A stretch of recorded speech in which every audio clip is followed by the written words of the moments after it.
Mary.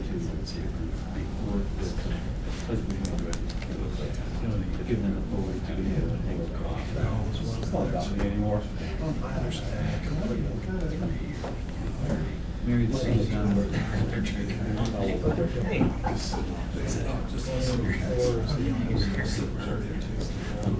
Not sure. My co-assistant saying you were now 3 bed. Relax.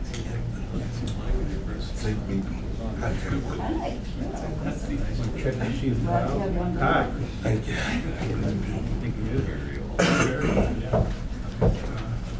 You may have to swear in. Yeah, well, when he gets on, I guess. Dr. Faust, And we'll proceed. Swear in separately. All right, everybody, let's bring this 2016 reorganization meeting for the Erie County Retirement Board to order. My name is Doug Smith. I'm council's clerk, and I get the privilege once a year to chair for about 5 minutes. So this is my 15 seconds right now. We begin, our first order of business is to swear in our members of the board. We've got Kim Alexander to administer the oath for us today. So members, if you would please rise and raise your right hand. Ms. Alexander, if you would come forward and administer the oath, please. No, all at once. Yeah. I do solemnly swear I do solemnly swear that I will diligently and honestly that I will diligently and honestly administer the affairs of the Erie County Retirement Board. administer the affairs of the Erie County Retirement Board. Further, I will not knowingly Further, I will not knowingly violate or permit to be violated violate or permit to be violated the provisions of the county pension law. the provisions of the county pension law. You are so sworn. Thank you. All right, we're going to swear in Dr. Faust independently. Apparently, he's not quite with us on the phone just yet.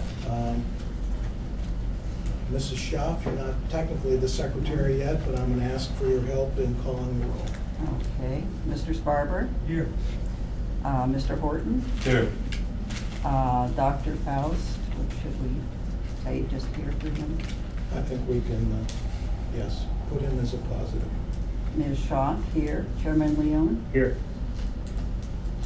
All right, our first piece of business is to nominate and elect officers for this board, chair, vice chair, and secretary. First piece of business then, do I have a motion and a nomination to Mr. Clerk, fill the chair? I nominate Mr. Fiore Leon for chair. I have a motion for Fiore Leon as chair. Is I'll there a second. second? Second by Mr. Sparber. I move that the nominations be closed. All right, and let's hear a roll call on Mr. Leon as chairman of the board. Mr. Sparber, Yes. Ms. Schaaf, yes. Mr. Horton, Yes. wow. Dr. Faust, Chairman Leon.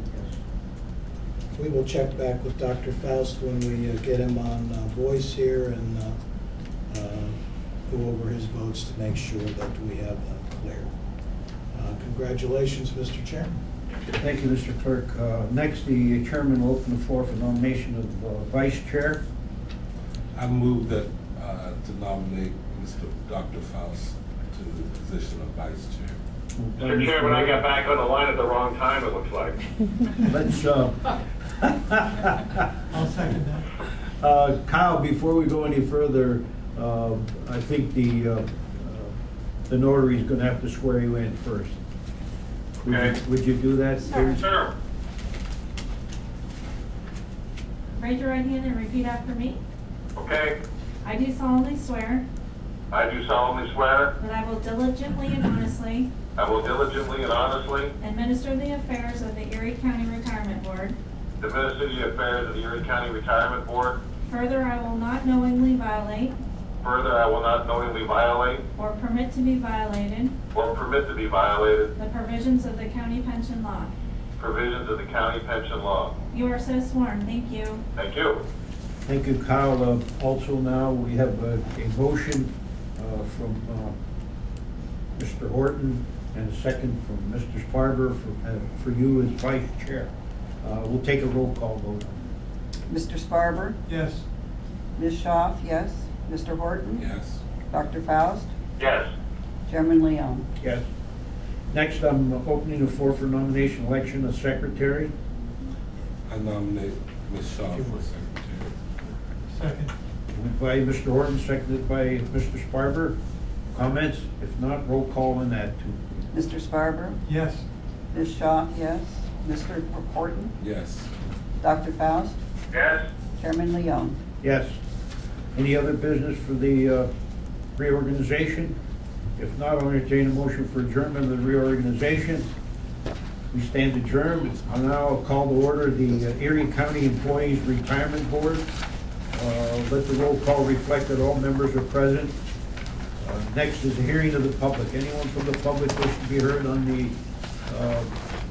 Erie County Employees Retirement Board? Anyone from the public? Once, twice, third, and last time. Thank you very much. Next is, I'll entertain a motion to approval of the minutes of the fourth quarterly meeting.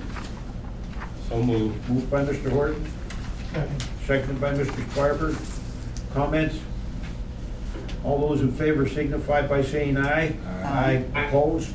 So carried. Thank you. Next is report of Morrison fiduciary. Okay, we're in Erie County, correct? Are we gonna go back to do Yes, Pleasant we're Ridge? in Erie County right now. We're Erie going County. back to Yep. Pleasant Ridge later. Okay, let me give you a little bit of an economic overview. I guess it's no surprise to anyone in the room that we're going through a little bit of a soft period in the financial markets. It's a condition where 4 or 5 problems have surfaced and the market has kind of interpreted maybe the worst case scenario. From about Christmas Eve to about the first week of February, the market did trade down around 12%. And, you know, every year we have some downturns in the market and we've been able to digest those. 12% is a little more severe and took a little longer. They were worried about the strong foreign exchange, where U.S. companies are a little less competitive. They thought the U.S. could slip into a recession based on this slowdown in the energy sector. They thought that China might have significantly falling economic activity. They were worried that internationally, and especially in the emerging markets where a lot of petroleum, commodities, and basic materials are produced, they thought that that particular area was unusually weak and could create some defaults and some cascading effects. And I think the market basically priced all those factors as kind of a worst case scenario. As time rolls on, some of these concerns have been mitigated. The oil producing nations have at least started to talk about supply constraints or supply limits, which if we could just get a little bit of stability into that commodity somewhere in a reasonable price range, I think that a lot of that fear would be mitigated. China appears to have slowed down some, but it's still a $10 trillion economy growing at 6% and even 7% a year. And the idea that China was going to slip into negative growth or go down into a very low economic growth cycle has at this point been overblown. And domestically, the U.S. economy, once again, being somewhat of a bright spot globally,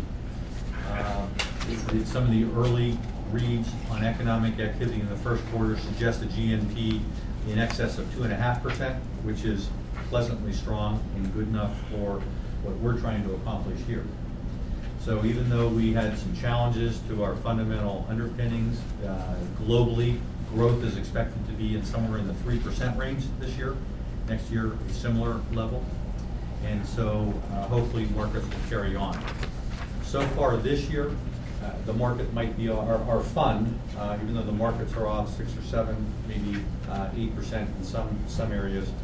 This particular fund is down probably something slightly less than 3% as we speak today. The last couple of days have been good for the market. Maybe that's just a little bump, and I'm not sure where this thing is going to go. But markets did very well through the summer of last year. Between the summer of last year till now, we're down in the equity markets about 5, 6, 7, 8%, and hopefully this will just be a lull. In our review book, we do have a chart in there. It's for 35 years, they show the growth of the S&P 500, and in 30 to 36 years it's positive. But in something like 32 out of the 36 years, at some point during the year, you do have the equity markets with a negative rate of return year to date. But then lo and behold, by the end of the year, you generate positive rates of return. So what we're experiencing here is nothing new for us, okay? We have a couple of things to report. If I could just slip you over to page 9 on general comments. The Bank of Montreal securities lending activities are now up and at full speed. So it took them 3 or 4 months to get all that, all those monies invested and so forth. And in 2015, in the startup phase, the total revenues generated by the plan were about $50,000. In 2016, they're estimated to be in excess of $150,000. It's a little lower than we originally projected, and it's really a function of how many of the assets currently in the plan can be used for securities lending, but we really won't know that number until we get deeper into the year. And we did have the ability to take a look at the actual investments that were made on behalf of the securities lending, and it's the investments that are made that where we argue that the most is where any risk that this program has exists. And I was able to get a second opinion on the holdings and look at the holdings myself. And at this point, all I can say is they look like very stable, investment grade, very short-term money market instruments that are yielding enough money to generate this $150,000 in returns. BMO will come in and present to us at some point this year, and that'll be a more formal snapshot. But at this point, I think that program has got up and started pretty much on schedule and on target. I also have, at some point in this meeting, we're going to talk about the investment policy statement, but the investment policy statement has been updated. It appears as Exhibit A in this report, and the solicitor has had an opportunity to review this document and may offer the board an opinion in that regard. The firm of Scott & Scott made their securities monitoring and litigation presentation to the board last year, and I understand that that presentation and the materials relating to it are being reviewed by the fund solicitor. In the fourth quarter, we did terminate the Sykes variable rate loan portfolio, given that a decent percentage of those holdings are energy-related loan type facilities. And with what's going on in the energy market, that was kind of in the bullseye of what's going on. And so we eliminated that from the portfolio as a safety precaution. At some point, I think the board would hopefully be willing to hear about re-entering the high yield space at an appropriate time. If you remember, we did sell off some high yield assets when the spreads were very, very narrow to treasuries. They were about 200 or 300 basis points in spread. They got up to about 600 basis points, which is kind of the average spread, which I thought was a better point to have a conversation about high yield. They've since adjusted further. They're now about a 9% spread to treasury, so they're now getting to be in that very, very attractive area. They're going to be dependent, though, on how these oil companies and these drilling companies survive this year, whether bankruptcy or non-bankruptcy is the case. So until that story clears, I think we're still on the sidelines, but it is an asset class we've been successful with in the past, and it's getting into one of those zones where it's a very attractive asset class for us to consider. At the last pension board meeting, the board did vote to engage Boyd Watterson's real estate, the government lease program, real estate fund, and that funding occurred on February 1st. And I think those are the highlights in the notes. Flipping over to page 10, the asset allocation in the fund, I believe is rather conservative, only 52%, only 53% equities, which is probably the lowest equity weighting we've had in the portfolio for 7 years. We did de-risk the portfolio a couple of times last year, and frankly, it's not a bad time to be a little bit lower in equity weighting. There'll be a time when we'll be much more enthusiastic, but it's just a nice time to be lighter rather than heavier.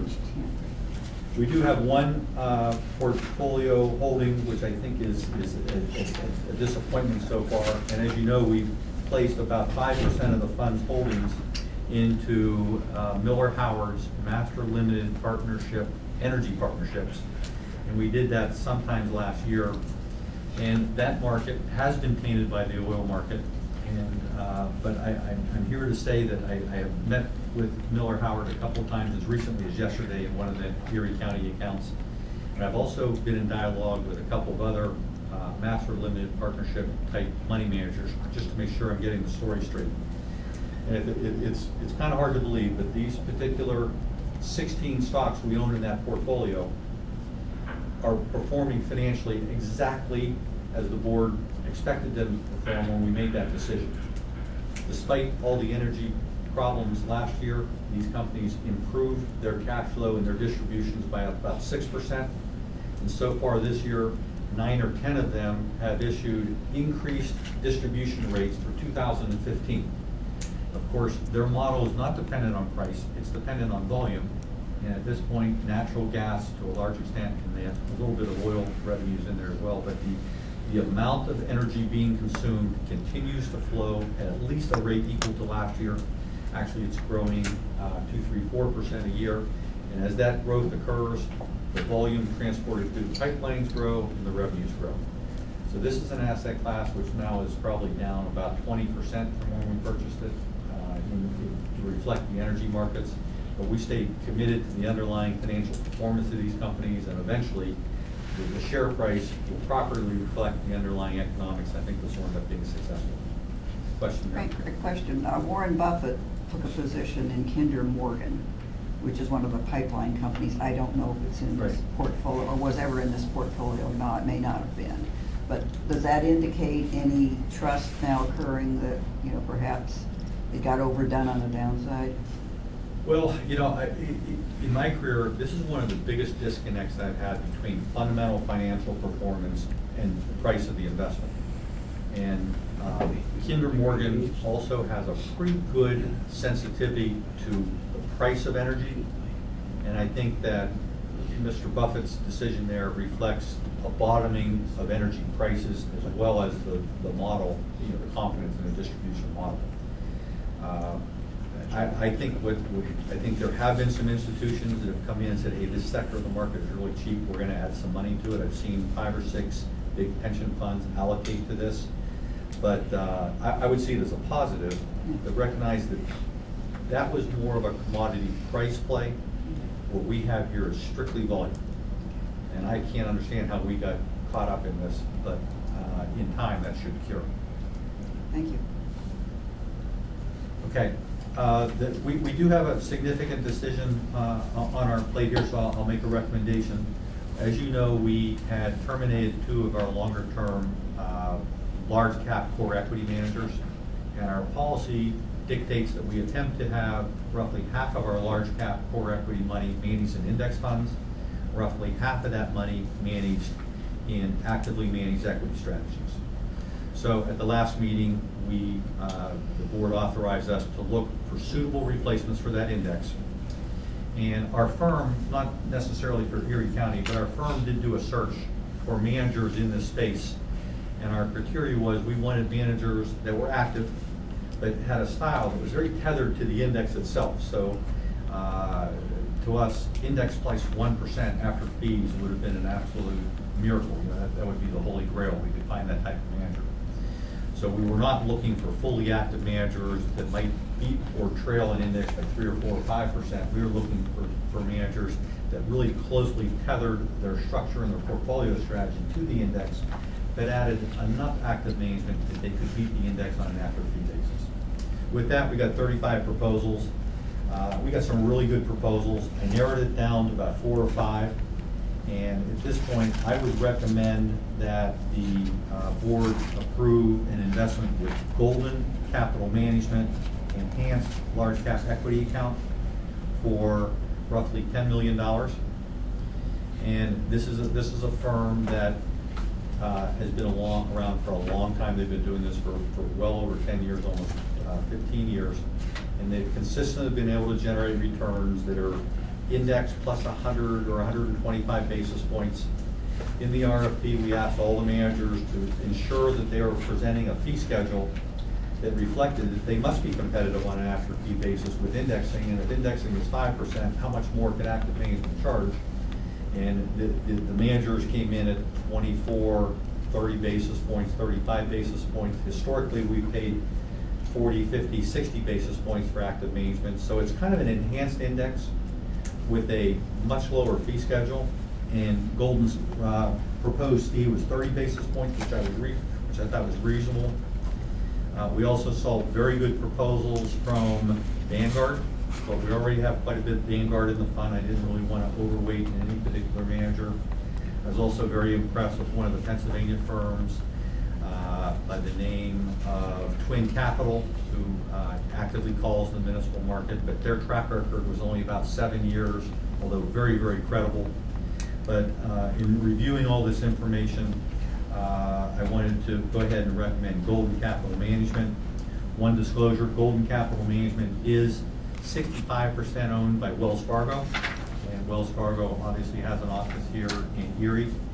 And while the relationship between this board and Goldman will be directly with Joe Conway of Wells Fargo, who covers us in a couple other products, but I'm sure that in that relationship they'll acknowledge that there is a local office in Erie County as part of this overall relationship. So I have some additional information if you need it, but that would be my recommendation at this point. I'll entertain a motion from the board to hire actually Golden Capital Management, what is that, an enhanced large cap equity account for $10 million. Is that what you're recommending? Correct. I'll entertain a motion for that. So moved, Mr. Chairman, based on Frank's recommendation. Okay, moved by Dr. Faust. You have a second? I'll second. Seconded by Mr. Sparber. Any comments? If not, roll call. Mr. Sparber, Yes. Ms. Shaw, yes. Mr. Horton, Yes. Dr. Faust, Yes. Chairman Leon. Yes. Next, I'll entertain a motion for the recommendation for Boston Advisors account for $2.5 million. This is, what's this called, Frank? Well, basically, we had to meet our goal of being 50% index, 50% active. We actually have a little bit more money to put in active. So $10 million goes to Golden. The remaining $2.5 million would go to an existing manager, Okay. Boston Advisor, who has served us quite well. Okay, I'll entertain a motion to do just that. So moved. Moved So moved, by, Mr. Chairman. moved by Dr. Faust, seconded by Mr. Sparber. Comments? Roll call on that. Mr. Sparber, Yes. Ms. Shaw, yes. Mr. Horton, Yes. Dr. Faust, Yes. Chairman Leon. Yes. Okay, let's go on from there. Okay, we have two presentations. One is from Wells Fargo. So Joe, if you can come up and give us a quick presentation of your product. And this is the small cap value product we've had for many years in the fund. And all I can tell you is the performance has been outstanding, and it's been consistently outstanding. And it's one of those managers that has materially exceeded their benchmark on an after-fee basis and has really helped the fund over time. Thank you, Frank, and thanks to all on the board for having us here. As always, we do greatly appreciate the ongoing relationship and relationships with you, and we continue to earn your trust. But we provided the presentation book, just a couple quick organizational updates. The firm remains very stable, $340 billion with Wells Capital, total assets under management, another $110 billion under our affiliates, including Golden Capital, as Frank was just discussing. In terms of overall organization, we did announce in the beginning of December that the Wells Fargo Asset Management CEO is retiring. We do anticipate an announcement shortly on his replacement, so we will continue to keep you up to date on that. To get into the strategy, it's the global special small cap strategy that we are invested in. As far as the investment team, on page 8, we have a profile of the team. Very stable. The team continues to be led by Jim Tringus and co-led by Brian Van Cronkite. And another name up top there is a co-portfolio manager is Robert Rifkin. He focuses on the small cap portfolios as well. And we also have 11 analysts, very experienced, very diversified. and they also have a global perspective, and kind of reflecting back on some of the points that Frank was making in terms of some of the things that are going on in the world now, materials and energies and industrials, where we're seeing a slowdown. That global perspective has helped us quite a bit, and we've outperformed in all three of those sectors over the course of the past year, what's been clearly a challenging environment. Real quick, in terms of the strategy, I'll turn you to page 10 for a second. Just a quick reminder on what we had bolded on page 10. A reminder of what the team does. 3 key points. We look for companies with a long-term competitive advantage. We look for companies with strong and sustainable cash flow. And perhaps the one thing that differentiates this team from what I've seen from a lot of teams is the 2 team leaders are CPAs, Jim Tringus and Brian Van Cronkite. And they really start their investment analysis from a standpoint of looking at the balance sheet. How strong is the balance sheet? Where is their hidden value? Say subsidiaries, tax opportunities, an opportunity to use the balance sheet in order to generate future cash flow. And I'll cite a number of examples of those in terms of mergers and acquisition, not in terms of just our companies being acquired, but also the companies we own making wise acquisitions in order to expand their businesses and generate a great deal of free cash flow. So we'll dive right into the portfolio here, our market and portfolio review. I'll take you to page 15, just a brief recap of your portfolio. We started out the year at $20.4 million. About $1.5 million was withdrawn for rebalancing purposes, and we ended up with an ending value of $18.3 million, and that obviously reflects the market that Frank outlined for the year. Turning to page 16, this is a global asset review, which I won't go into, but I just wanted a couple things in the context of what we do. We have down the bottom charts on the various segments of the market for the different time periods. For the 1 year, you see the 2 items colored in purple there. That negative 8% that's the sandbox that we play in. That's small cap value. It was down 8% for the year, and small cap growth was down 1.6%, and our portfolio returned 3.45%. So we outperformed the core index. We significantly outperformed our own benchmark. And then you can see, looking over to the right, in the last 3 years, same kind of dynamic, fortunately on the upside, but it's been more of an environment for large cap strategies and growth as opposed to value. So we've been fighting an uphill battle, but I think we've been winning it from a relative perspective. Bottom line here on page 18, list your performance over the course of 2015. As Frank mentioned, we outperformed the 1 year number by 400 basis points, and we're very pleased to report that the long-term performance has been good as well. What we're particularly pleased about here is a couple of things. Obviously, our main goal is to make you money, and that's what we've done over time. We're happy about that. But we're also pleased that we've been able to do it within a risk control standpoint. When we look at generating free cash flows and we're picking stocks, the team is also looking at risk and reward. So when they buy a stock, they want to see roughly 3 times as much upside as downside. And that's where the winner is, picking out the good companies, but also getting them at good values. And a couple other just quick data points for the consistency and the risk control. Since we've been managing the portfolio, there have been 11 full calendar years. There have been 7 up markets and 4 down markets. Of the 7 up markets, we've outperformed in 3 and outperformed in 4 and underperformed in 3. But more importantly, in the down markets, there have been 4 down markets, and we've outperformed in 3 of those 4 down markets. And even those years when we underperformed, it's been less than 100 basis points, which in the small cap world is pretty good. So the team has been very consistent. We've captured over time about 106% of the upside, about 85% of the downside of the market, and the risk-adjusted scores, the Sharpe ratio, the information ratio have been very strong. So the point is, the approach works in terms of risk control as well. We want to generate returns, but we want to do it at acceptable risk level as well. And we're pleased to report that we've been able to do that. Briefly, I'll turn you over to page 21, and just to get to a little bit more detail, but I'll just outline a couple of the companies and some of those that outperformed and underperformed, and the thinking on them, kind of give you some insight on what the team's looking for. In terms of industrials, you can see stock selection in industrials, looking at 2015 contributors. We know Carrier Company here, Carrier Corporation. That is a company that is no longer in the portfolio, and it's because it was acquired earlier in the year by R.R. Donnelley, and it was a very competitive bidding process, so there were a couple suitors for that.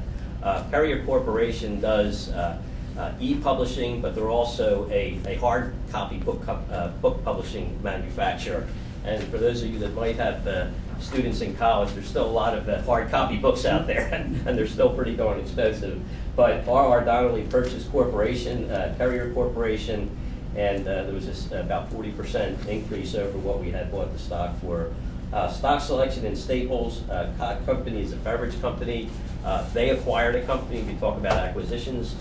They acquired a company called DS Services. They do carbonated soft drinks and juices, and they bought that company because of their efficiency in their production. And since then, they've been able to expand the market, so they've been able to increase efficiency there. A few individual detractors will point out. iNation, they are a data storage company. It's a company we've known for a long time. They have transitioned over from data storage, the old floppy disks and cassettes that we used to buy. iNation made a lot of them, and they're more moving into data security. And that transition was going pretty bumpy, but over the course of the past year, there is the Clinton Group, which is a hedge fund company, came in and got 3 new board members. 3 of their folks are sitting on the board, and our team is very comfortable with them starting to get the company moved more quickly in the proper direction. And then finally, a company called Steel XL down the bottom. It's an energy company. In terms of energy, our strategy or our position is very close to the indexes, but we did outperform from a stock standpoint. In the energy in particular, we were looking for particularly strong balance sheets, very little debt. There are other industries, say consumer staples, that can take on a little bit more debt, but in energy, with where things are, we don't want to be making big bets on where the price of oil is going. We have no idea. And we also want to make sure we have stable companies. So Steel XL underperformed, and we think that was a case of throwing the baby away with the bathwater, where everything with an energy label got hit. They've got significant cash on their balance sheet, about $20 a share, and they also have a second business in the sports and health. And so a lot of market participants don't know that, but it gives them some diversification. So to have a stock in the energy industry and to have that kind of diversification gives us a little bit of protection in this environment. Any questions? Any questions I can help, or I'll just keep moving forward and wrap it up in a minute. Okay. Just finally, I'll just point out the positioning of the portfolio, and I'll take you to page 25. Just a real brief positioning. Looking down the bottom, you can see the sectors. Financials, you can see that we're significantly underweight, and that's the same as it's been in the past. We typically don't buy a lot of real estate investment trusts. We just find that they don't fit our strategy. They tend to have more debt. Industrial, slightly overweighted, and we did outperform there. Information technology, slightly overweighted. Materials, overweighted. Consumer, overweighted. Healthcare and staples. And where you see the big underweight is in utilities, actually, as far as underweight. So with that, I'll be happy to answer any questions in an effort to help keep the meeting moving along, or anything else we can provide. More than happy to. Questions from members of the board? If not, thank you very much. Thank you so much. Thank you. Then the next presentation will be from Templeton Foreign Equity. Hi, just a quick introduction. My name is Don Graham. I am the Director of Portfolio Analytics at Templeton. I've been there for 15 years and sat on the investment team for the past 11. Just jump into the presentation, the blue book here. On page 2, we have the performance, and just touch on just the firm and the teams. There haven't been any changes to note. Continues to be the same PM on the team over the past couple of years. And just touching on performance, you can see international equity markets, as Frank talked about, were weak last year.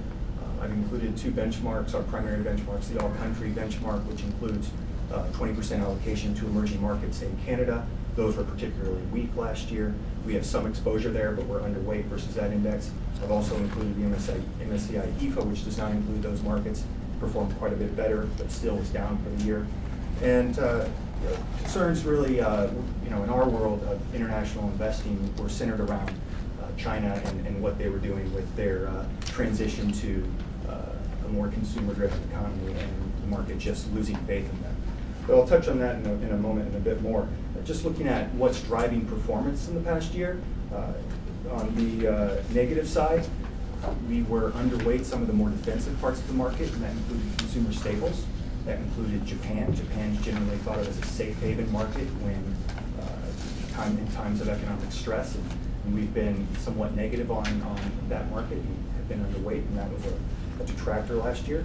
On the positive side, we had strong performance coming out of our European financials and our European construction materials holdings that have been benefiting from the recovery and construction spending, particularly in the United States. And then on the other big positive in the relative performance last year, we had a significant overweight in healthcare, and that was one of the better performing sectors, though we've been selling more than buying lately. So with that, let me just touch a little bit more on a couple sectors. I thought what I would do is turn to page 4 and get into really the more controversial areas of the portfolio. What we do at Templeton is tend to go against the grain, look at areas that are somewhat unpopular in the market, and we analyze those very carefully to see, is that unpopularity permanent, or is the market missing something? So I thought I'd focus on financials and energy, because those are the two sectors that have been under the most pressure in the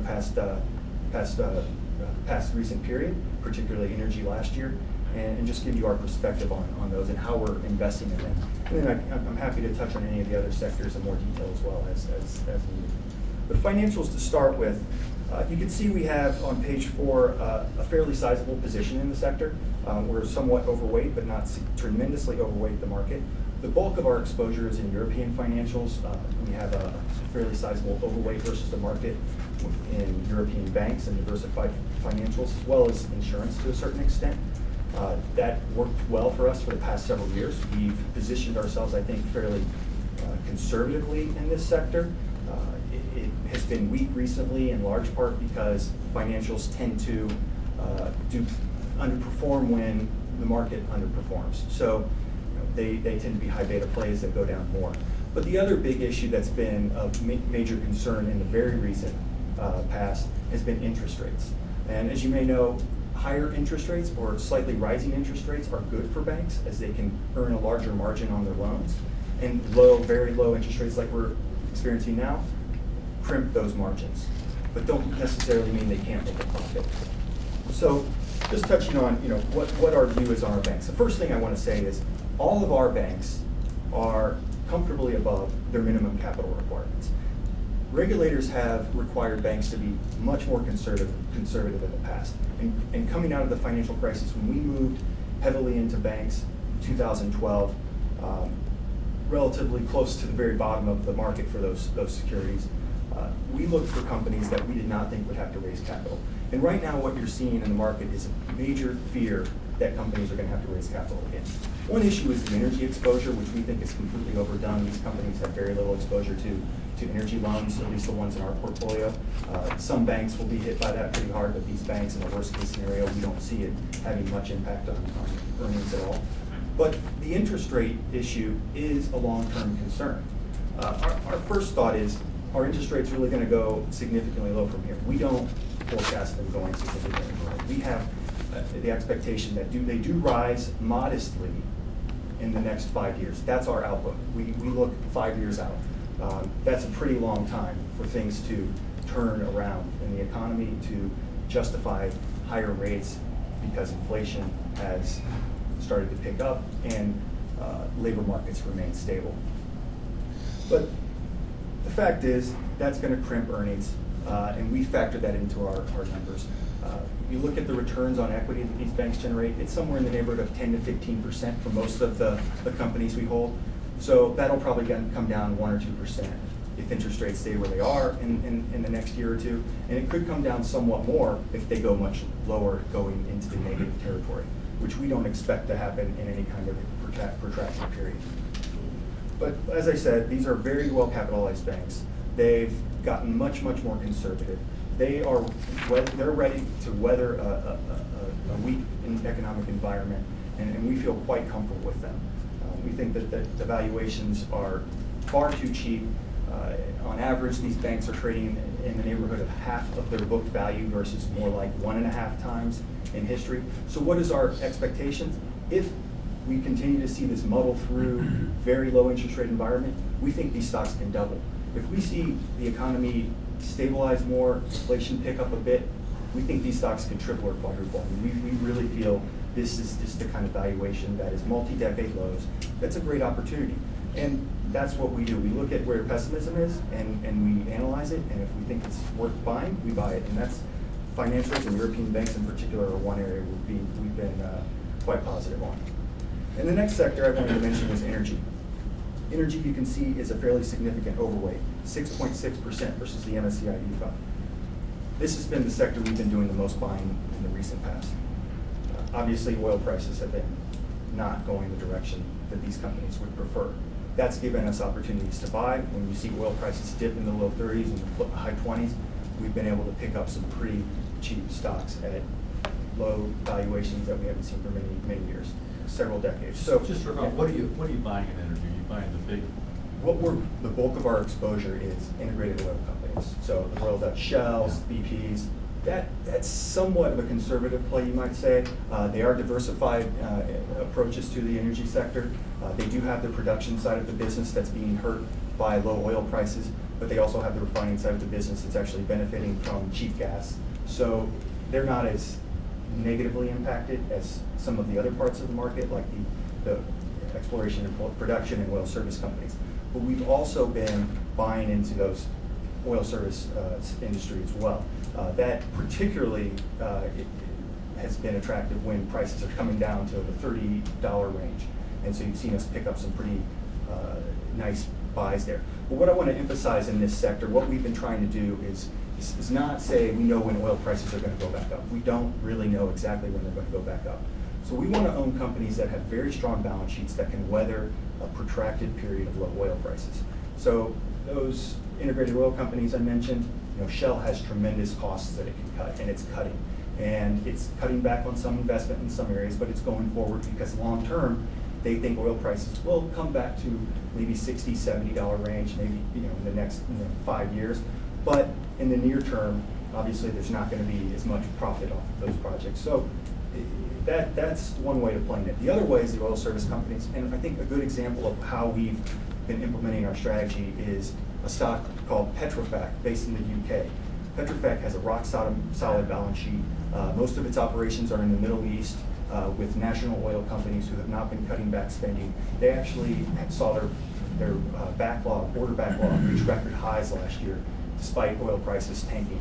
And they had 11% return for the portfolio. And that's a nice story, and maybe even somewhat of an exception, but the fact is we think our strategy is working. Our stocks are outperforming those of the market by a fairly good margin, 6% last year. So while we were overweight the sector, it actually was not a negative for relative performance because our stocks outperformed those of the market by a decent amount. So we think this strategy is going to work. We think oil prices are going to recover. When, it's hard to say. Will OPEC cut? We don't know. They're talking about it, and that's part of the reason why we've seen a little bounce in oil and these stocks just in the past week. But OPEC tends to take some time to come to terms with each other. There's not a lot of friends within OPEC, so that remains to be seen. But we do expect, barring any cuts in OPEC, that production levels continue to be stable over the year while growth remains positive. So the market should come back into balance sometime later in the year, even if we don't see big cuts coming out of OPEC.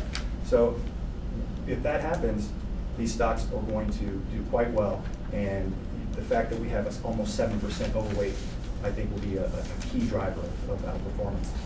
And with that, I also just mentioned healthcare. We have been selling more than buying there, as I mentioned. That overweight has worked quite well for us, but pharmaceuticals are starting to get recognition that the outlook is not as bad as previously thought during the period when the Pfizers of the world were seeing patents expire and profits drop dramatically. That period is largely behind us, and these companies have much more of a positive outlook from the market view, and that tends to be the time when we start to exit. So I think you're going to continue to see that sector be coming down in the portfolio as we look to redeploy it in some of the areas that have been weaker.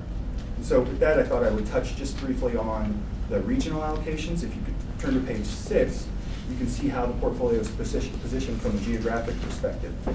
Europe is by far the largest part of the portfolio, as it is part for the market overall, but we do have an overweight, and it's served us fairly well. I talked about financials and construction materials stocks doing well, and that's been the case for the past several years in our portfolio. We've certainly shifted things around, but by and large, those positions continue to be held and do well. Our view on Europe, just from a more macro perspective, is it's extremely cheap. You look at the valuations, they're at multi-decade lows versus the United States, and they're looking cheap relative to the world overall. The only area that really looks very cheap compared to Europe is probably emerging markets, which we know has a lot of issues, and I'll touch on that in just a moment. But Europe looks cheap.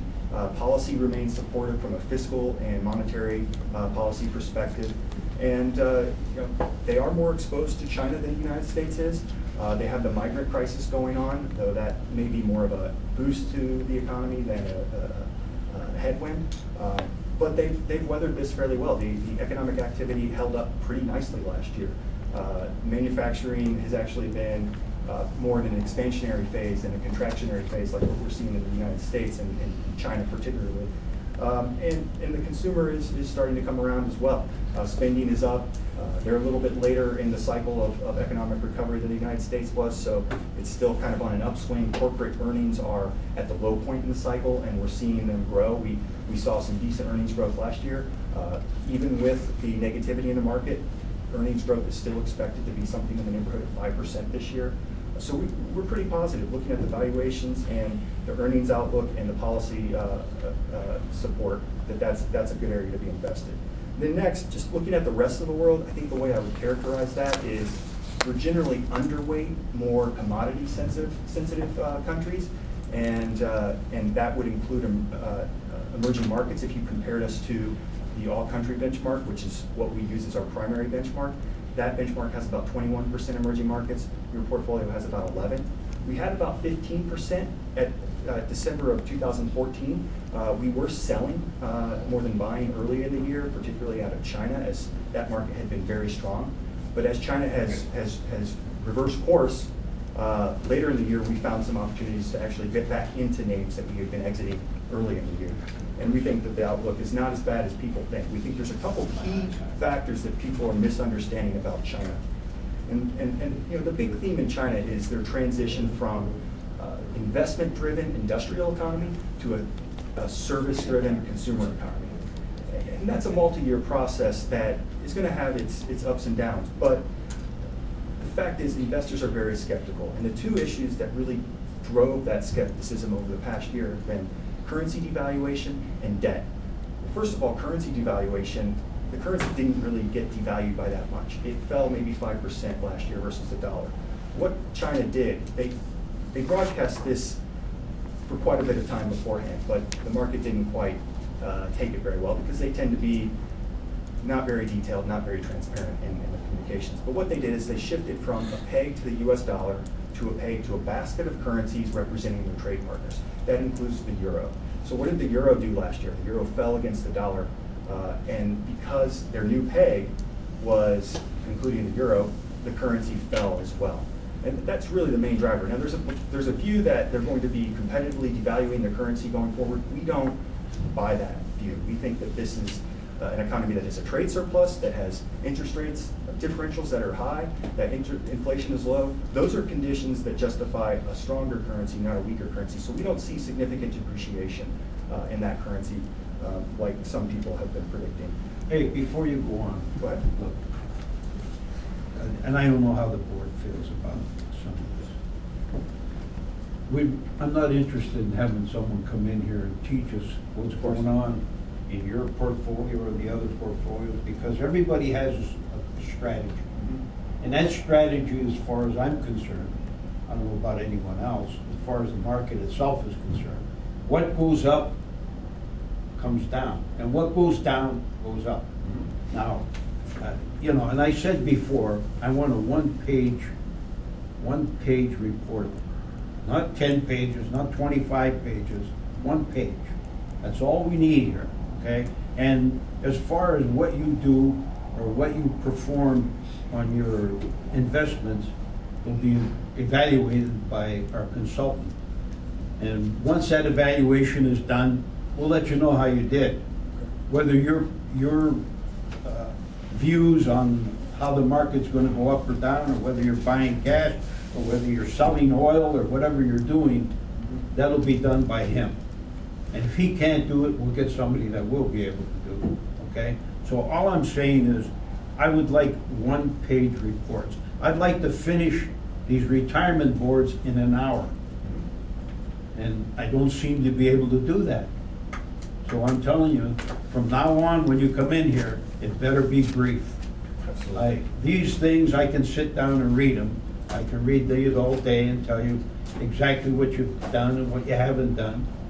But it just becomes a little time consuming, and maybe I'm only speaking for myself. I don't know about anyone else, but I just think that it's a waste of time for you to come in here and tell me about what China's doing or Japan's doing. I could care less what they're doing. I'm interested in what you're doing. I'm interested in what your portfolio is gonna tell me at the end of the quarter that you bring it in. That's the only thing I'm interested in. I don't know about anyone else, but that's my philosophy. Okay? Anyone have any comments about it? Mary? Well, you know me, I do enjoy hearing the detail because that gives us a picture within the context.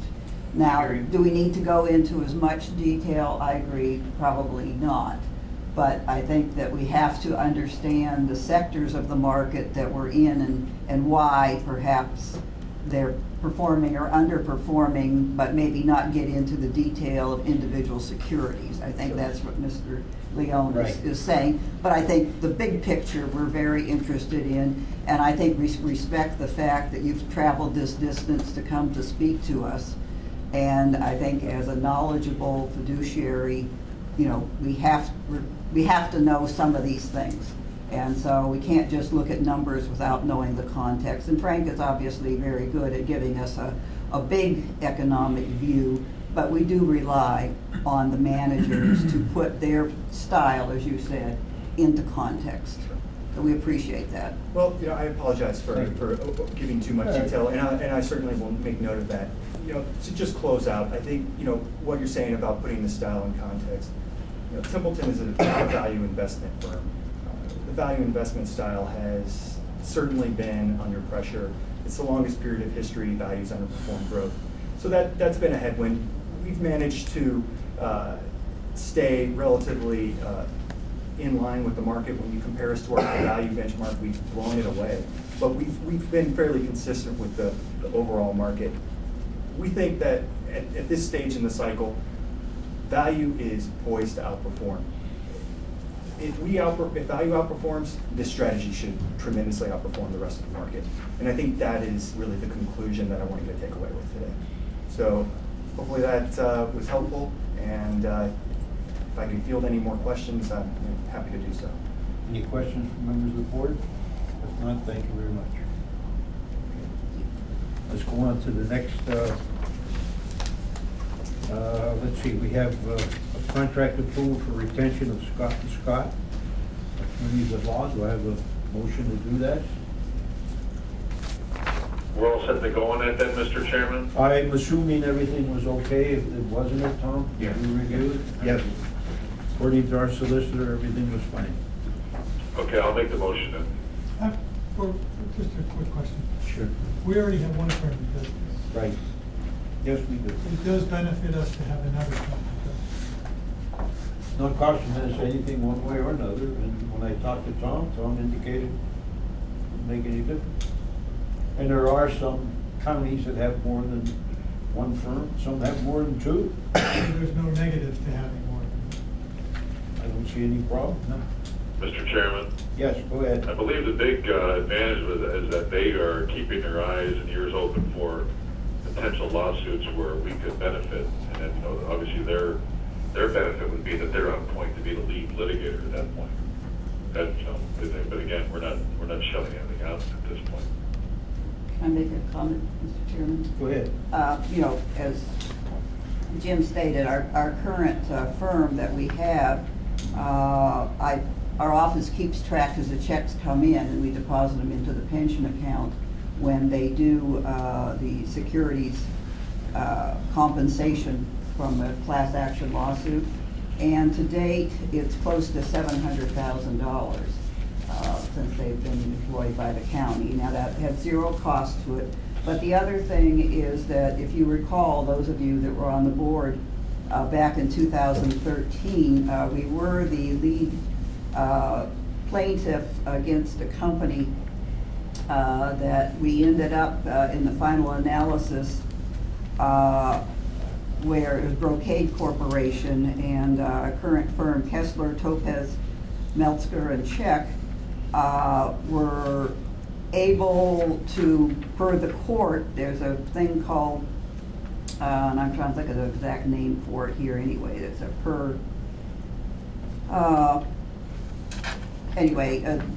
if you're a lead litigator, not only do you get to participate in the suit, but if there's money left over that no one collected, no one filed forms in order to collect, we distributed $80,000 to 3 charities locally per the court order.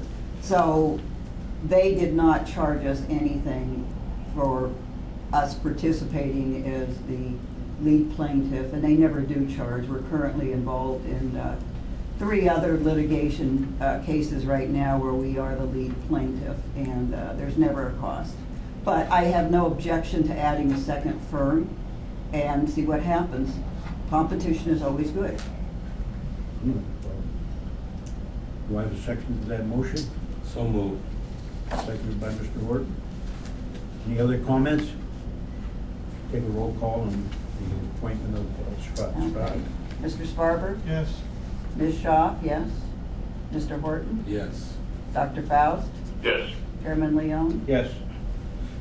We have 2 disability retirements. I'm not going to mention names, but they were approved by the solicitor. Yes. I'll entertain a motion to approve the 2 disability retirements that we have. So moved. Moved by Mr. Sparber. Do I have a second to that? I'll second. Seconded by Dr. Faust. Comments? Roll call on that, too. Mr. Sparber? Yes. Ms. Shaw, yes. Mr. Horton? Yes. Dr. Faust? Yes. Chairman Leon? Yes. Okay, under other, I want to talk about a little bit on the investment policy. As long as we have some time on it, rather quickly anyway. I think we have to approve the investment policy today, too. We're talking Erie County, yes, sir. I would propose it. A couple of issues that I had on it, at least that I had looked at, was the issues of, like on page 5, I'm reading, what I keep reading about all the time is, I think what we're talking about on basis points usually, accommodate cash flow of the plant and rebalance the funds allocated to the individual investment manager as instructed by the consultant and the board secretary. And then on page 13, I see, when evaluating local investment manager, total fees of the manager, investment, marketing, revenue sharing, and the sub-advisor must be competitive with non-local, national caliber firm fee schedule.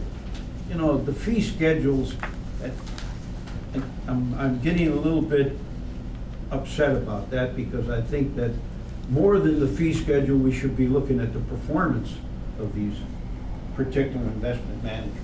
If somebody charges more in the fee schedule based on their performance, I would assume we're going to go with them if we're going to make more money with them than worry about what the fee is going to be, the basis points. I just think we keep stretching and looking at it and saying, hey, if he's got low basis points, that's what we're going to look for. I don't think that's what we should be looking for, Frank. And I don't know if that's, meeting the criteria that I'm interested in, or if all of the other board members are interested in.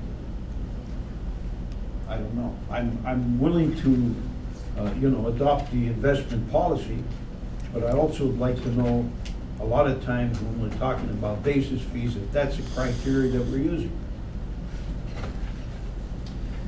No, I think investment fees are very much secondary.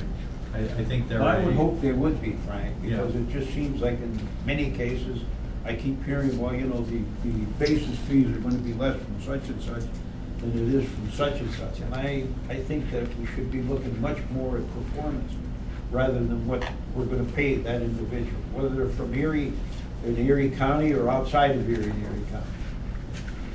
Okay, that's my beef, and I will, at this particular time, entertain a motion to adopt the investment policy of Erie County for the year 2016. I so move. Moved by Mary Schaaf. Do I have a second to that? I'll second. Seconded by Mr. Sparber. Comments? Roll call on the adoption of the investment policy. Mr. Sparber? Yes. Ms. Shaw, yes. Mr. Horton? Yes. Dr. Faust? Yes. Chairman Leon? Yes. I'll entertain a motion for adjournment. So moved, Mr. Chairman. Okay, we're adjourned from the Erie County Retirement Board, and I'll call to order the Pleasant Mr. Ridge. Chairman? Yes. Just very quick, I have to disconnect because I have a student coming. Not a And I problem. originally expected to be at finance today via phone like I am right now, but I'm not going to be able to do that. So if you could just let everybody know, I'd appreciate it. Thank you, Charles. I apologize and have a good weekend. Yeah, you too. Bye now. Okay, I'll entertain, I'm calling the order of the Pleasant Ridge Manor Employees Retirement Committee. Let the roll call reflect that one member is missing.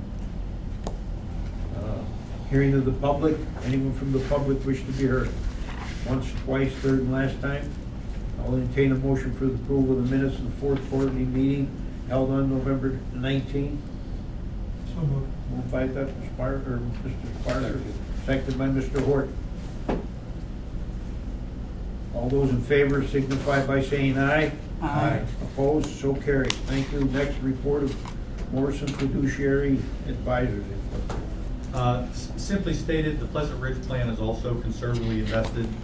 Last year, it returned about a 1% return versus a benchmark of 0.2. So it continues to exceed the performance benchmarks and rank in the top. You guys, you should have all your stuff. You don't guarantee this one. Come on, please, left file.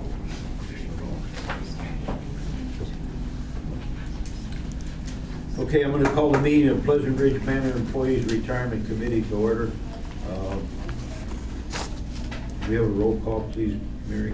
Okay, Dr. Faust? Here. Mr. Horton? Here. Mr. Leon? Here. Mary Shaw? Here. Mr. Sparber won't be coming today. Oh, he's not coming at all. Okay. We'll note that in a minute. Mr. Chairman, move to approve the minutes of the February 18th reorganizational meeting. Anyone from I'm the sorry. public for Pleasant Ridge Manor wish to be heard? Once, twice, third, and last time, thank you. Now I'll entertain your motion for the So moved, approval. Mr. Chairman. Second. Moved by Dr. Faust, and seconded by Mr. Ford. Comments? If not, all those in favor of the approval of the minutes signify by saying aye. Aye. Opposed? So carried. Next, Kyle? Approve the adoption of the resolution designating and noting the authorization of the representatives of Pleasant Ridge Manor for the investment management account with Northwest Savings Bank, account numbers 92-0003-01-9. And there's some, the resolution is inside the packet. Everybody have a copy of it? Susan, can I have a second to that? I'll second. Okay, seconded by Mr. Hort. Comments on that? This is just for appointing members that already belong to the 457B, 457B to actually, what do they do, determine where the funds are to go and That is correct. That's updating the names over there that are authorized. okay. And these are members of that particular committee, right? They are Yes. members of the 457B plan? Yes. Okay, any comments on that? If not, I'll entertain a motion, I already have a motion to that. All those in favor signify by saying aye. Aye. Opposed? So carried. Next, a report of Morrison. Yes, I'll give you a little bit of an economic overview. This is one of those years, let me start off by saying, I really am coming to the meeting today with no bad news, okay? And I think in the environment, that should be considered good news. We're in a period here where the market has basically stayed flat for about 5 quarters now. So far this year through the end of April, this particular fund is up 1.5% or so, but we're just going through a time period where the returns we're used to, we're having below average returns. The biggest reason is that the energy commodity sector of the economy, which is about 13% of the US GNP, has gone through a fundamental change where the entire industry basically has to be reorganized, okay?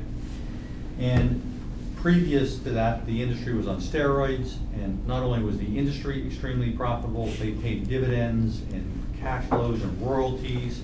They purchased trucks and residential homes. There was such a driver from the energy market in the US economy that we are now adjusting pretty much throughout the entire sector.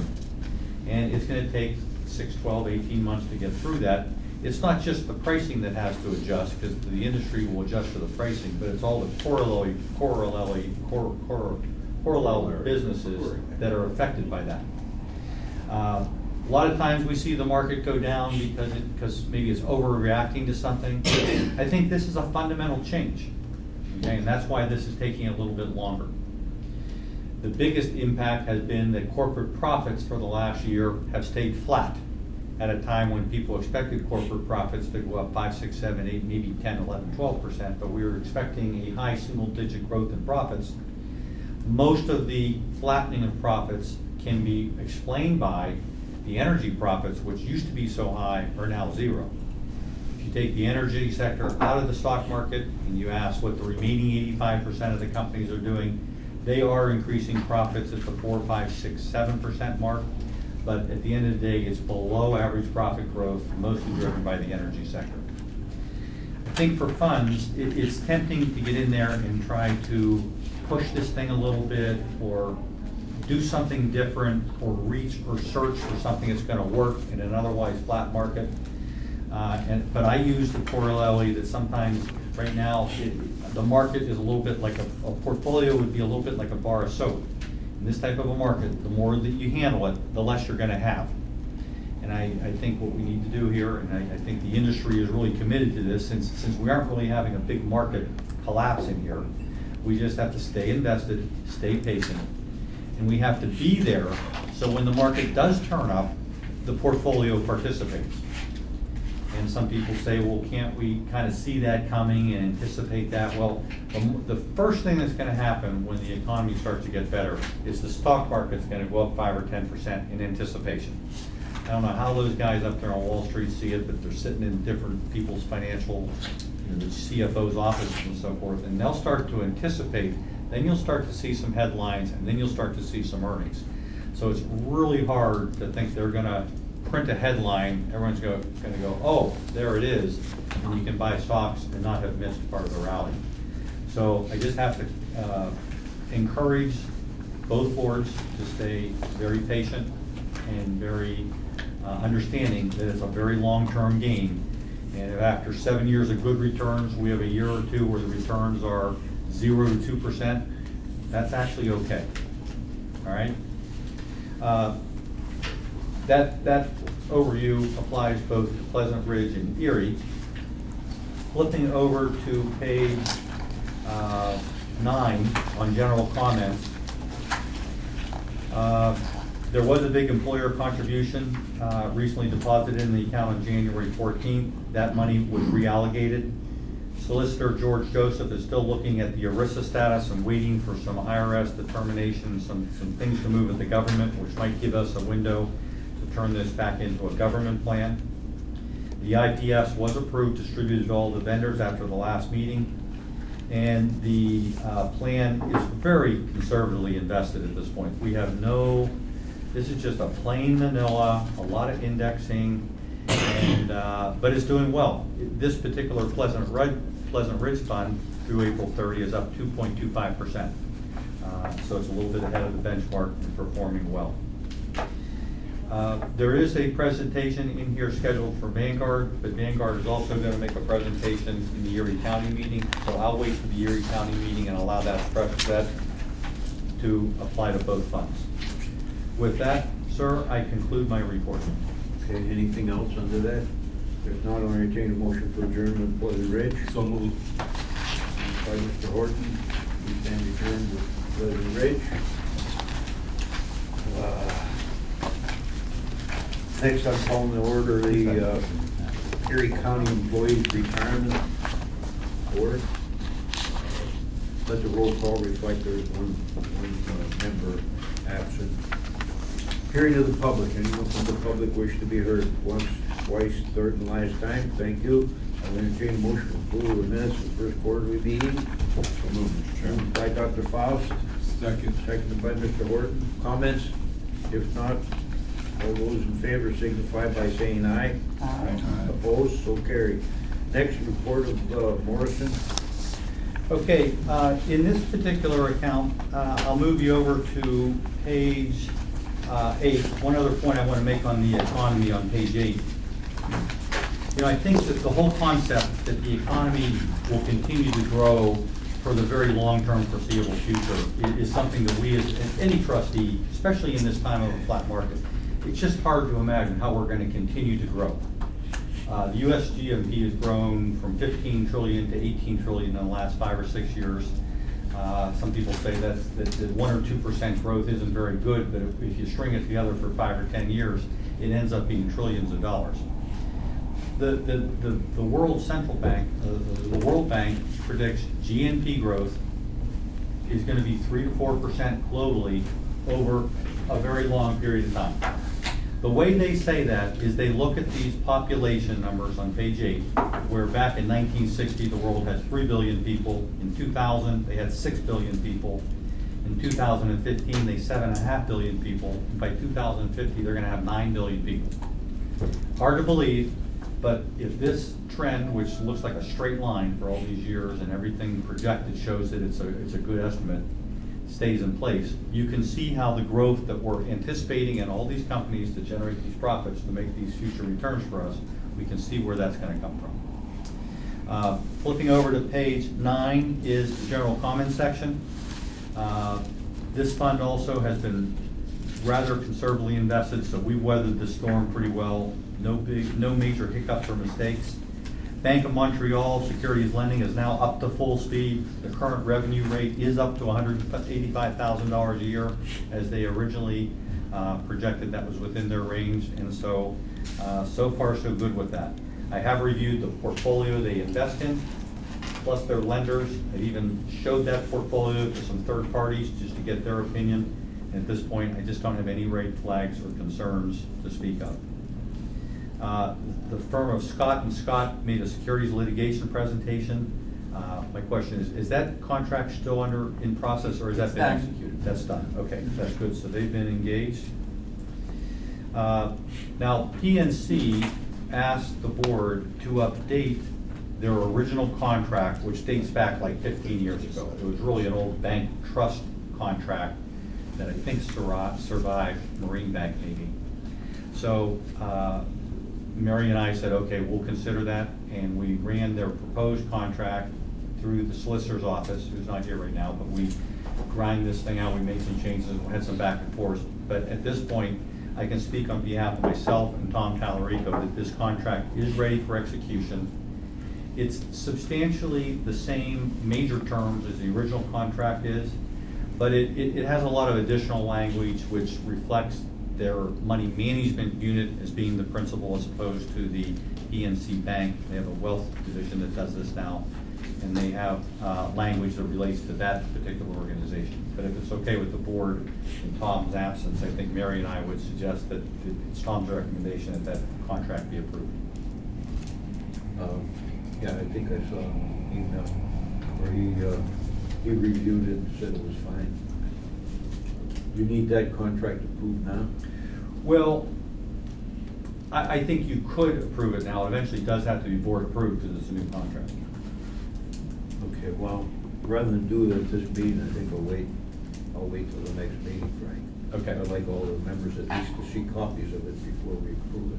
And by the way, I'm sorry, Jim, I thought you weren't coming today, so Mary, see to it that he's put back in. Back on the county. Wow. I will Back be on- leaving prior to 1 o'clock. Oh. And I took your folder because they always leave me out. Oh, you jerk. Oh, okay, before you go on, Frank, you know, I'm looking at page 19, okay?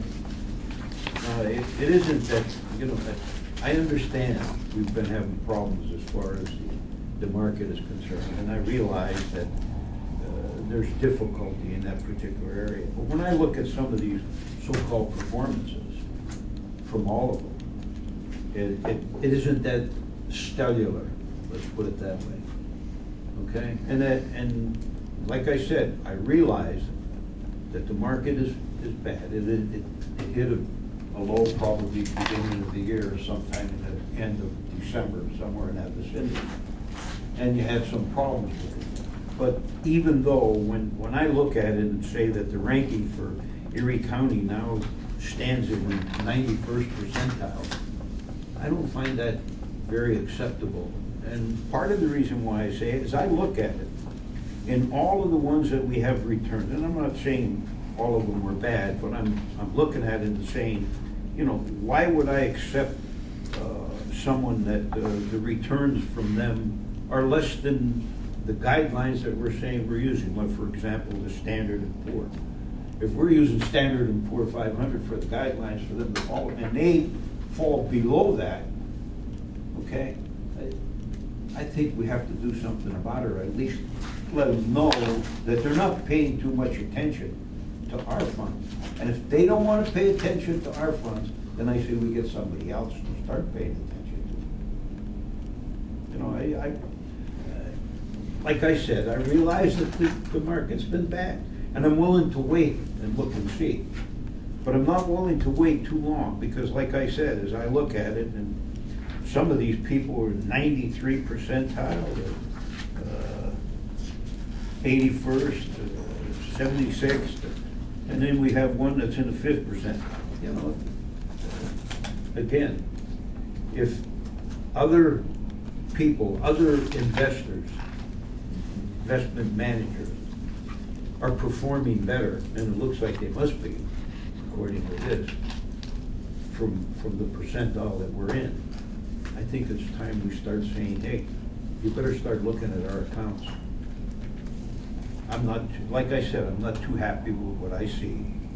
I might be wrong, maybe in the near future, at the next meeting, we'll see these all shoot up to within a decent range. But I can remember a few years back, we were like in the 2nd percentile throughout the whole country, which was, I thought was excellent. But again, I think that takes a lot of time, and I think it takes a lot of effort on the part of the investment manager to start saying, hey, even though this is only a small portion of what I have, I better start looking at it, because that small portion I'm going to recommend to the board at some point in time to take away. Personal opinion. And you know, and rather quickly, I talked to Cindy prior to this particular meeting, because as I see, in the past, we had the retirement program had a return, a minimum of 7 to 7.5% in order to break even.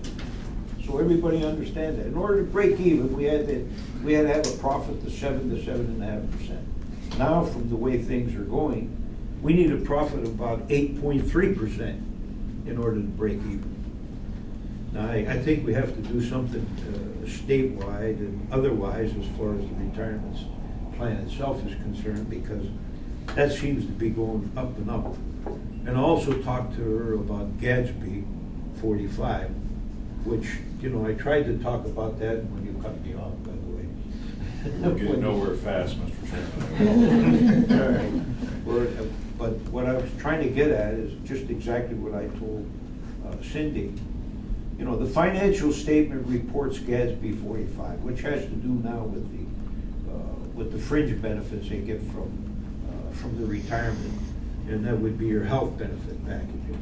Well, that change reported to the financial statement that we have also reflects on our bond ratings. Anybody can say whatever they want, but that reflects on the bond rating. As long as you have to report it, and it has to be a liability, which it is, then it reflects on our bond rating. And I think that's entirely wrong. But unfortunately, this is what's happening as far as the law is concerned. And I just think it's a poor way of doing it,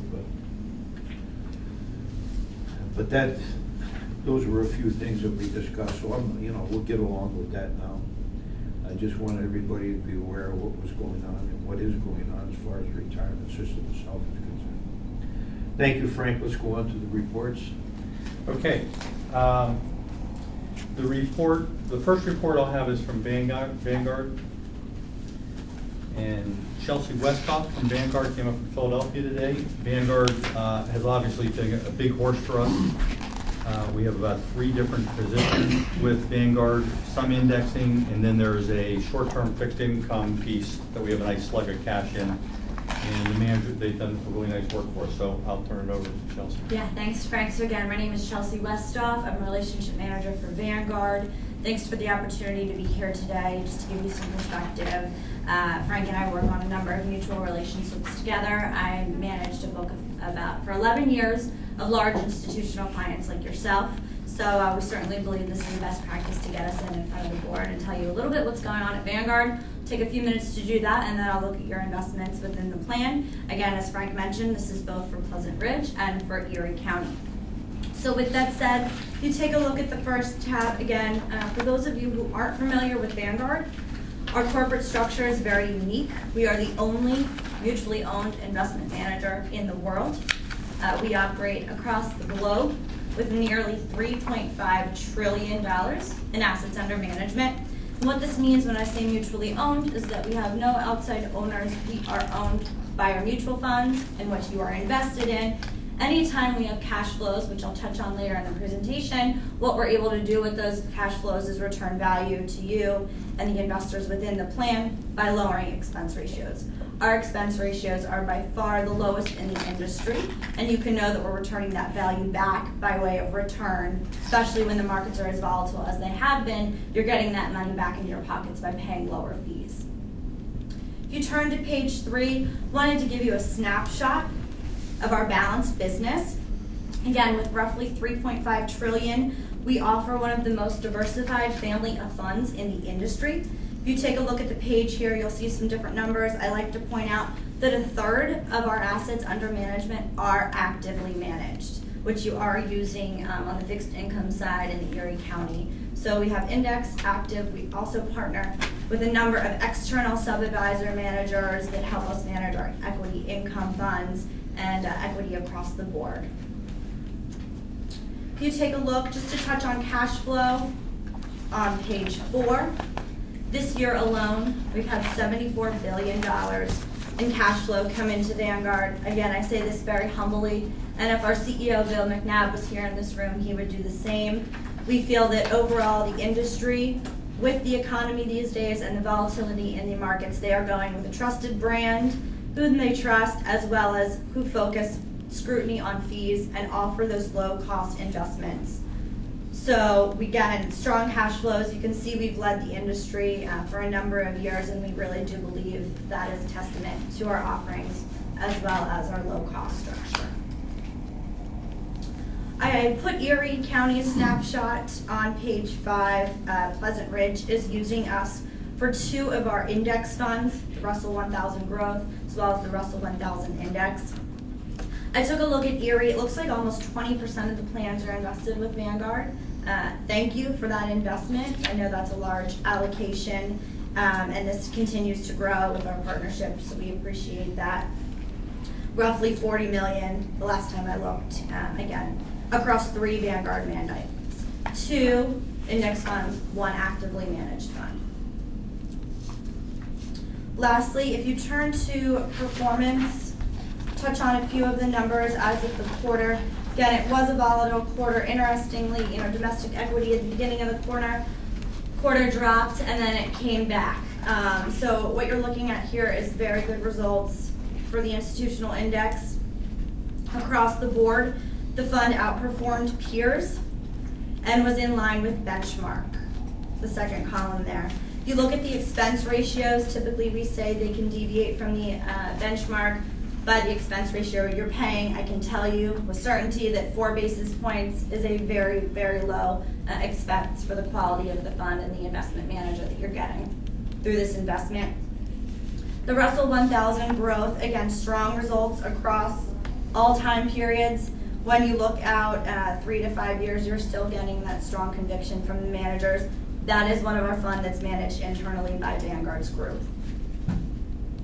On the fixed income side, short-term investment grade outperformed benchmark and peers. All time periods listed, minus the 5-year. Again, 7 basis points of an expense ratio. That's managed internally as well. That fund is $54 billion in assets, managed by our fixed income group. And the fund had a heavier allocation to commercial mortgage-backed securities, which helped that performance, especially through the quarter and through the long term. I'll pause there. Any questions on Vanguard as a whole? The investments within the plan? I was just gonna, congratulate you. We basically switched over about 2 years ago. We now have a 2-year track record.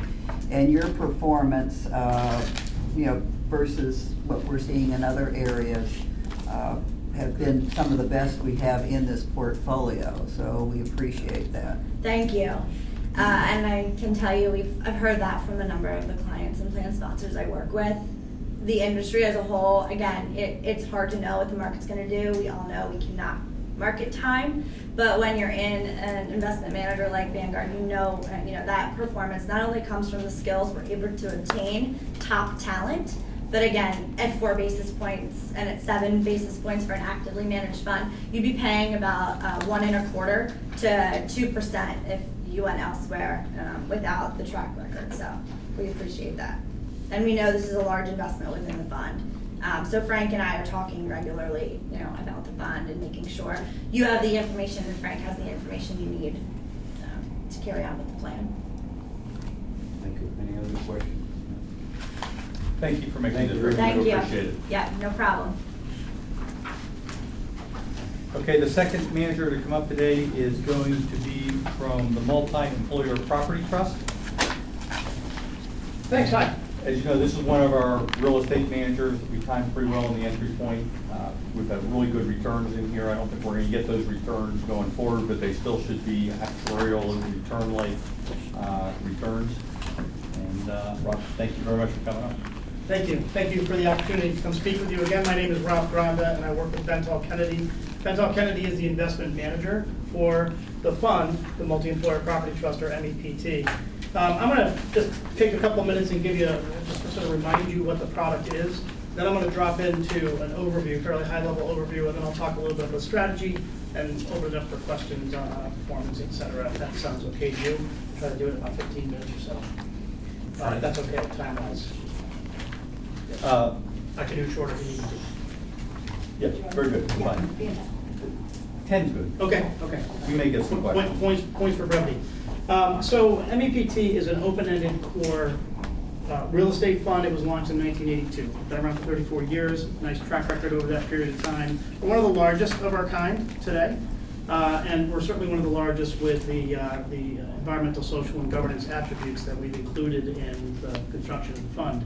As an open-ended fund, that means that we were focused on being able to give our investors the liquidity should they need it on a quarterly basis. You can both invest and redeem on a quarterly basis, which is a nice characteristic for a real estate investment, which is generally illiquid. As a core fund, we are focused on putting an urban focus, very high quality, institutional quality asset portfolio together that includes 4 different asset types, and only these 4. Multifamily, office, retail, and industrial, all for rent, no for sale. And all core funds will tell you that those 2 things are important, liquidity and sort of what they invest in on a traditional basis. What we do that's a little bit different is we also develop. We've been developing since our inception. It does add an extra added element of risk, but we are very good at it. We've been doing it for 34 years. It's in our DNA. and it's a nice way for us to be able to deliver our investors a little bit of excess alpha. Overall, our goal is to generate a competitive risk-adjusted return for our investors. I'm going to move a little bit past the management overview pages because to save time, but also because you've been in the fund for 5 years, so you know who we are as a management team. On page 6 now, the fund, and this is the box score page. On page 6 on the top, it's a $7.7 billion fund, gross value. It's a $6.2 billion net fund. The difference between those two numbers is the leverage of the debt in the fund, which stands at 20.7%. That is a couple of percentage points below our peer group. So we're a little more conservative than our peer group, but overall we consider that to be moderate leverage in this type of a product. The total portfolio that's available for leasing, total square feet, just over 30 million square feet. That's contained in 254 buildings that are located across 25 different markets. So again, very well diversified. You all came in a little over 5 years ago in 2010 with an initial investment of $2.5 million. You have earned an 11.14% average annualized return in the past 5 years. Your market value stands at $4.5 million. And you know, very nice return to earn, especially in the face of a hurdle of 7.5% or so target that you have. In terms of performance, on page 7, in 2015 we had a 13% return. In the trailing 4 quarters, 12.83% return. Excellent on an absolute basis. The first quarter, 2016, our return was 2.97, so just under 3% for the quarter, which was 76 basis points above our peer group, so very strong quarter for us. Over the past 12 quarters, we have outperformed our peer index 6 of the quarters, so 50% of the time. So we're chugging along and doing exactly what we hope to do. We are not a shoot the lights out kind of a fund. We don't rifle hunt. It's diversification, conservative, well diversified, and not taking any undue risks. Our target for the year, 8 to 10%. Last year, 2015, our target was 8 to 10%. We delivered 13. Spoiler alert: we're not trying to outperform that 8 to 10. We really do believe that we'll see a little bit less appreciation from real estate in general across all markets and all investment types. And we do expect to see sort of a soft landing into where core real estate funds should perform, which is sort of that 7.5 to 8.5%.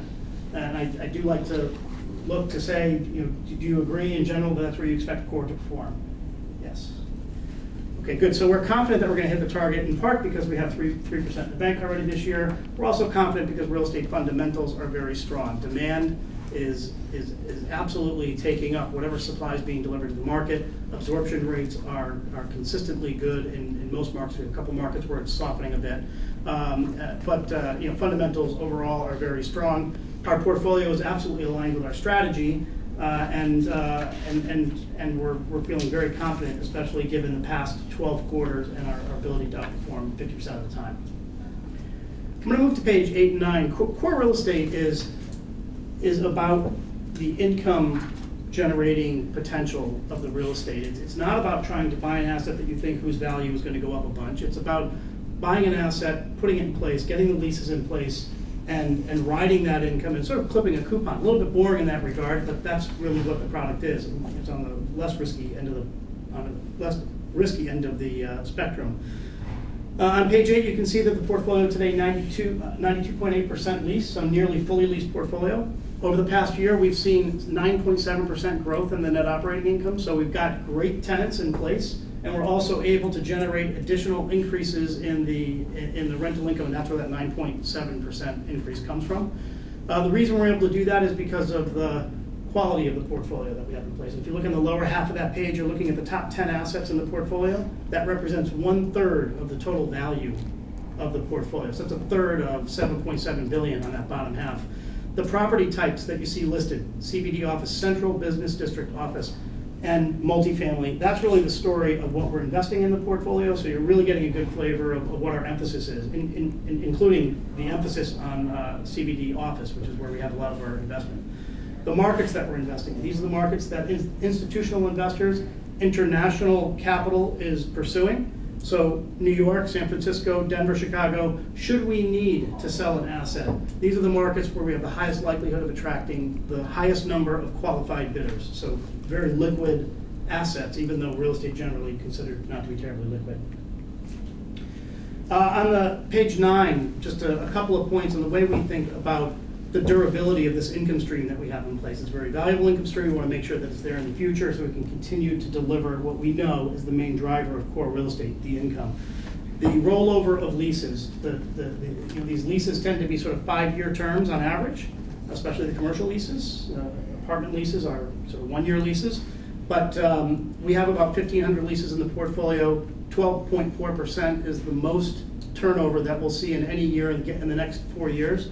That's about 150 leases, very steady state, very easy for us to release that space, release based on history. And then the diversification of the portfolio. That income is distributed across, very well across markets. We don't have any real concentrations in any one of the geographic markets that we're invested in. The asset type, well diversified as well, and we don't have any exposure to any major credit tenants. With the exception of the U.S. government, which I think is our number one exposure, and even that is 10%, and that's the best credit you can get. So strong, durable income going forward. Any questions up until this point before I kind of switch to the strategy? The only thing I think you mentioned in your presentation this morning earlier, that with all these properties, the actual revenue growth, the rental growth, as they re-sign leases and so forth, or bring additional tenants on, you're getting about a 10% increase in the rental income on these properties, which is a really big growth rate. I mean, it's the biggest growth rate we have in any of the investments here is coming from real estate.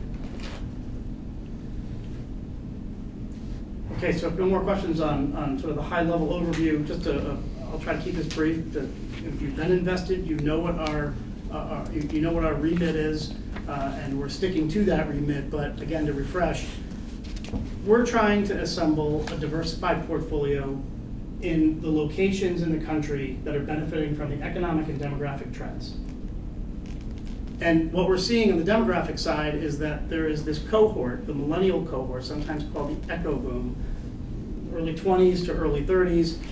They make up about 80 million people strong. And they're the ones that are driving our economy today. It's what they think about where they want to live, where they want, whether or not they want to own a car. Do they want to go out to eat, or do they want to cook in? The decisions they're making are really driving our economy. And they've chosen, broadly speaking, to live in urban cores. Urban cores such as Boston, Seattle, New York, San Francisco. So that's where the population shift is going, and that's where the major driver of the economy is going.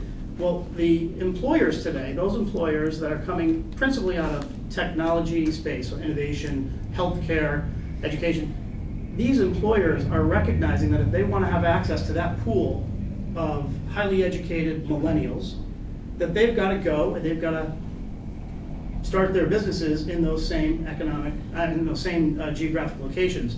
So what we're seeing is companies like Amazon, which otherwise might want to be outside of Seattle or outside of San Francisco, are actually coming downtown into San Francisco and Seattle, leasing up some of the most expensive space in some of our buildings, by the way, which is great, so we like that. And they're creating jobs for the millennials that don't want to live outside the city. So our thesis is, let's be sure that we're buying assets that are directly in the path of the economic and demographic trends. This is a strategy that we've been pushing on for 4 or 5 years, really kind of true up our allocations. 87% of the assets that we have in the portfolio are now located in urban cores, and they're the ones that I just mentioned. There's really 7 of them. It's I should do it in order so I can picture it the right way. So Seattle, Portland, San Francisco, Chicago, Denver, Boston, New York, and DC. And so that's really where you're going to see most of the assets in your portfolio today. The allocations that we have today are set. We sort of have a 5-year strategic plan. I'm now on page 12, by the way. We have a 5-year plan that we put together. Every year we revisit that plan and make sure that it's sort of consistent with our research, and we true up our strategy. If you look at the top pie chart on page 12, what you're looking at is the target that we set at the beginning of the year.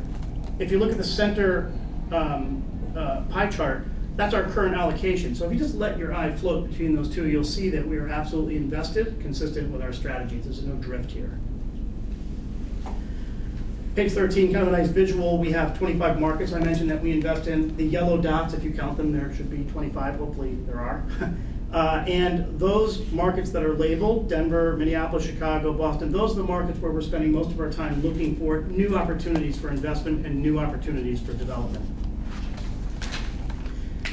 In my opening comments, I mentioned that development isn't a typical activity of a core real estate fund. We have been doing it since our inception. We do it, as I said, in order to deliver a little bit of outsized return for our investors. We've instigated through our investment $1.6 billion in new development since 2010. So that's really a pretty stunning number. We have a total of around 6%, 6 to 7% of the portfolio dedicated to development transactions today. So only 6%. But that 6% gets an outsized return as compared to the existing assets that we buy, the existing assets that are sitting in the portfolio that are just generating an income return. And so that's a nice opportunity. I'd like to see us, and I expect to see us, to increase our allocation to development from 6. And if we can find the opportunities, good opportunities, I'd like to see it kind of push towards 10% up in that area, just to give us a little bit excess, a little more return. And finally, sort of, strategic thinking or strategy and thesis and investment process. On page 16, in 2015, we set a goal or a target for ourselves to go find $1.25 billion to $1.5 billion in new investments. And that includes commitments to development. We achieved that target.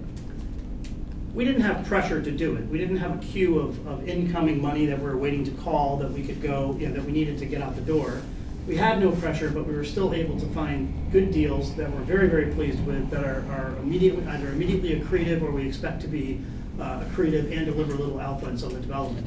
In 2016, we have the same target, $1.2 billion to $1.5 billion. I'm pretty confident we're going to get there. We've got some nice transactions that we've closed already this year, and a couple more that are in the wings that I think we will close. We're also always in the market selling some of our assets, or we're culling the portfolio for assets that are no longer strategically a good fit, and we'll continue to do that. I expect $250 to $350 million this year we'll probably sell. But the portfolio is indeed actively managed, and we're constantly reviewing it for asset by asset for fit into the portfolio and strategy.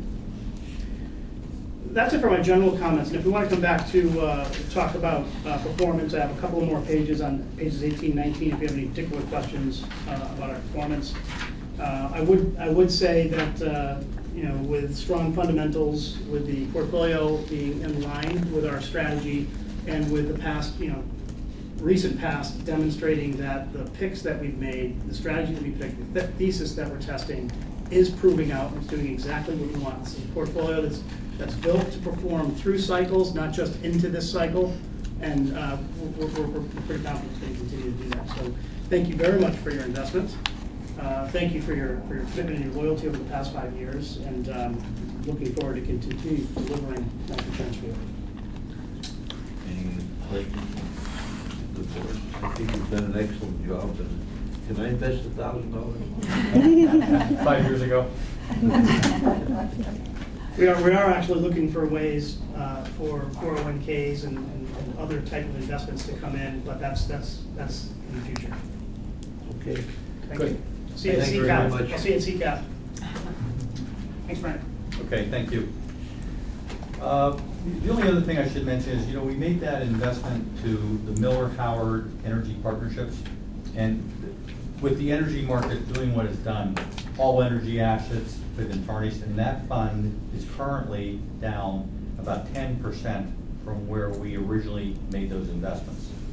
Now, it had been down 25% sometime in February, so it took a pretty significant caught up in the story type of downtrend.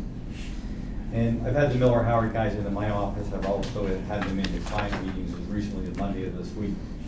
And it's a quirky thing. All I can tell you is that the original expected cash flow that we based our investment decision on in 2014 occurred exactly as we expected in 2014. In 2015, despite the real fury of the fall in energy prices, the companies that we own increased their cash flow and dividends by about 8%. So it performed just exactly like they had suggested. Even though the market went down 20%, they continued to have positive cash flows. And so far this year, despite all the adversity that has transpired in that marketplace, they were expecting cash flow increases of 5, 6, 7% this year. Over half the portfolio companies have already issued either quarterly or annual increases in cash flow. So I think this is one of those things where you just kind of ignore the market value and stick to the fundamentals, and we should thrive and survive this thing well. At its current market value, the yields in these things are about 7.5%. So again, they're matching up to what our original plan was. They're matching up to the actuarial return.